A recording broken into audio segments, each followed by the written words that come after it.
নমস্কার বন্ধুরা, তন্নিস কিচেনে আপনাদেরকে স্বাগত। আজ আমি আবারও হাজির হয়েছি নতুন একটি রেসিপি নিয়ে, আলু বিরিয়ানি। এটা কিন্তু দুর্দান্ত স্বাদের একটা আলু বিরিয়ানি রেসিপি। আমাদের বাড়িতে যখন চিকেন বা মাটন না থাকে, অনেক সময় হয় কি আমাদের একটু বিরিয়ানি খেতে ইচ্ছা হয়, কিন্তু মাটন বা চিকেন না থাকার জন্য বা ডিম না থাকার জন্য আমরা কিন্তু এই বিরিয়ানিটা বানাতে পারি না।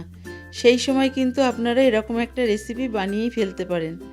আমি গ্যারান্টি দিয়ে বলছি, এই রেসিপিটা আপনারা যদি একবার বানিয়ে খান তো আপনাদের বারবার বানাতে ইচ্ছা করবে। এই রেসিপিটা বানানোর জন্য আমি সবার প্রথমে গ্যাস অন করে দিয়ে গ্যাসে বসিয়ে দিয়েছি একটি কড়াইটা গরম হয়ে গেলে দিয়ে দিচ্ছি কেটে রাখা আলুগুলো দেখুন, আমি কিন্তু এখানে এরকম বড় বড় সাইজের কেটে নিয়েছি। আমি 6 থেকে 7টা আলু দিয়ে দিচ্ছি। এখানে কিন্তু আমি অর্ধেক পরিমাণ আলু প্রথমবারে দিয়ে দিলাম। আলুগুলো আমাদের একদম গোল্ডেন ব্রাউন করে ভেজে নিতে হবে, তার জন্য দিয়ে দিচ্ছি হাফ চা চামচ পরিমাণ নুন। এই ভেজে নেওয়ার সময় কিন্তু নুনটা অবশ্যই দেবেন, তাহলে কিন্তু আলুর ভিতরে নুনটা ঢুকবে। এখানে আলুটাকে গোল্ডেন ব্রাউন করে আমি ভেজে তুলে নিচ্ছি।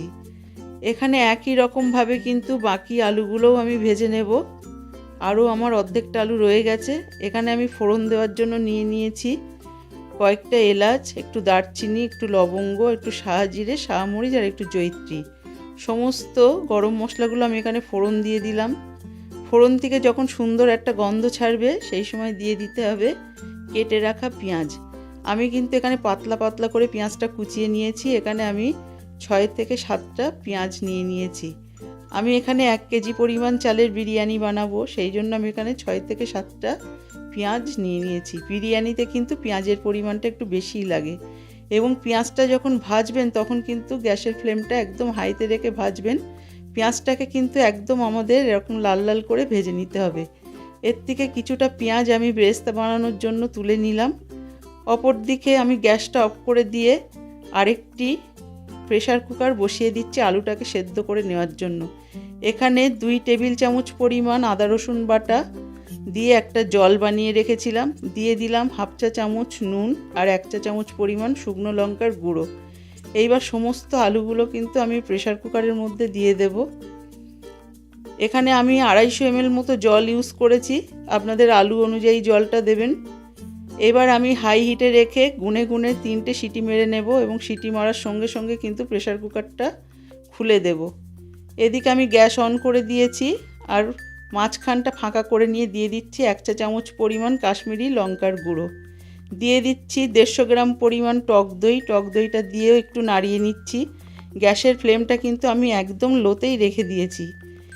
এবারে আমি এখানে একটা বিরিয়ানি মশলা ইউজ করব। এটা হচ্ছে ক্যাচ কোম্পানির বিরিয়ানি মশলা।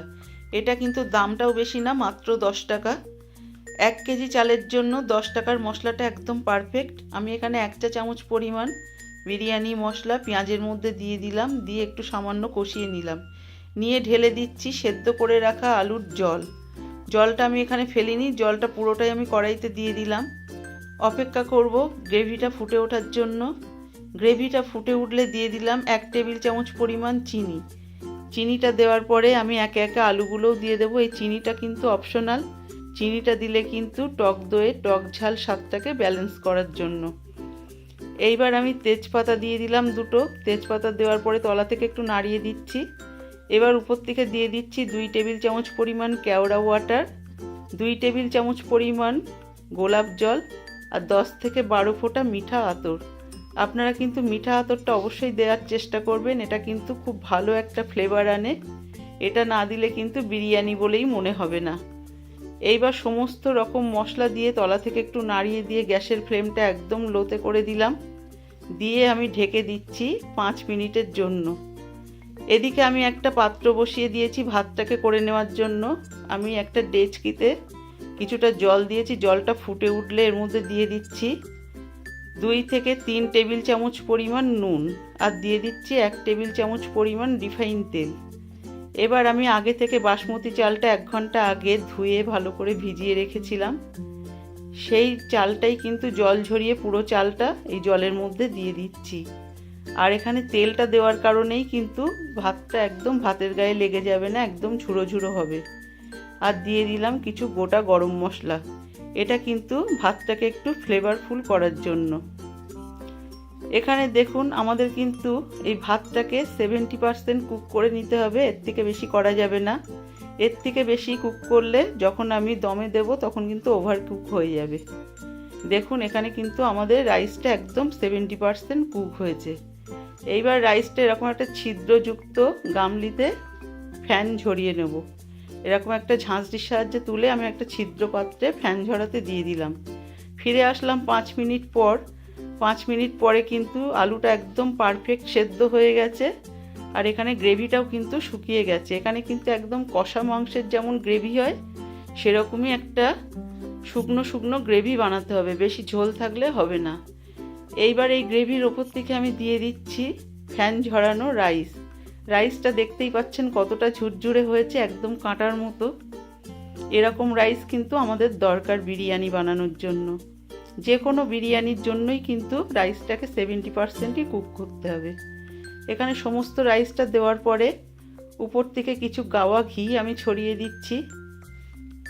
গাওয়া ঘিটা কিন্তু অবশ্যই দেওয়ার চেষ্টা করবেন, কারণ গাওয়া ঘি ছাড়া কিন্তু বিরিয়ানি ব্যাপারটা ভাবাই যায় না, আর সেই ফ্লেভারও আসবে না, টেস্টও আসবে না। এখানে আমি কিছুটা গাওয়া ঘি ছড়িয়ে দিলাম। এখানে 4 থেকে 5 টেবিল চামচ পরিমাণ গাওয়া ঘি দিয়ে দিলাম। গাওয়া ঘিটা দেওয়া হয়ে গেলে এর উপরে একটু ছড়িয়ে দেব বিরিয়ানি মশলা। আমি এখানে উপর থেকে দেখুন সামান্য পরিমাণ বিরিয়ানি মশলা রাইসের উপর ছড়িয়ে দিচ্ছি। এতে কিন্তু রাইসটা খুব টেস্টি হবে, সেই কারণে। এইবার সমস্ত মশলাটা দেওয়া হয়ে গেলে উপর থেকে ছড়িয়ে দেব আমি এখানে 1 টেবিল চামচ পরিমাণ দুধের মধ্যে সামান্য 1 চিমটি পরিমাণ ফুড কালার মিশিয়ে রেখেছিলাম। বেশি এখানে দেওয়া যাবে না, সেই ফুড কালারটা এখানে ছড়িয়ে দিলাম। আর দিয়ে দিচ্ছি পেঁয়াজ বেরেস্তা। আমি এখানে আগে থেকে যে পেঁয়াজটা তুলে রেখেছিলাম ভাজা, সেটাই ছড়িয়ে দিলাম। এবার আমি বিরিয়ানিটাকে দম দেওয়ার জন্য তলা থেকে যাতে না পুড়ে যায় সেই কারণে এখানে 1 কাপ পরিমাণ দুধ মাঝখান থেকে ঢেলে দিলাম। পুরো রান্নাটাই কিন্তু দুধেই হবে, দুধ দেওয়ার ফলে এখানে তলা থেকে পুড়বে না। আমি একটা তাওয়া এখানে 5 মিনিটের জন্য প্রিহিট করে নিয়েছিলাম, তারপরে তাওয়ার উপরে আমি কড়াইটা বসিয়ে দিয়েছিলাম 30 মিনিটের জন্য। প্রথম 5 মিনিট হাই হিটে, পরের 5 মিনিট লো টু মিডিয়ামে, তার পরের 20 মিনিট একদম লোতে বসিয়ে রেখেছিলাম। ফিরে আসলাম 30 মিনিট পর। এবার আমি 1-2 চামচ পরিমাণ গাওয়া ঘি এখানে উপর থেকে ছড়িয়ে দিয়ে আপনাদের একটু রাইসটাকে কেটে দেখাচ্ছি।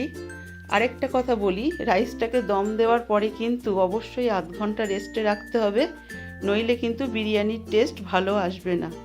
এবার আমি একটা প্লেটে আপনাদেরকে সার্ভ করে দেখাচ্ছি। দেখুন কতটা সুন্দর দেখতে হয়েছে, আর এটা আপনারা না খেলে বুঝতেই পারবেন না যে কতটা সুন্দর। আমার এই রেসিপিটা যদি ভালো লাগে তাহলে অবশ্যই সাবস্ক্রাইব করবেন, লাইক দেবেন এবং শেয়ার করবেন। পরবর্তী রেসিপি কিসের উপর দেখতে চান জানাতে ভুলবেন না।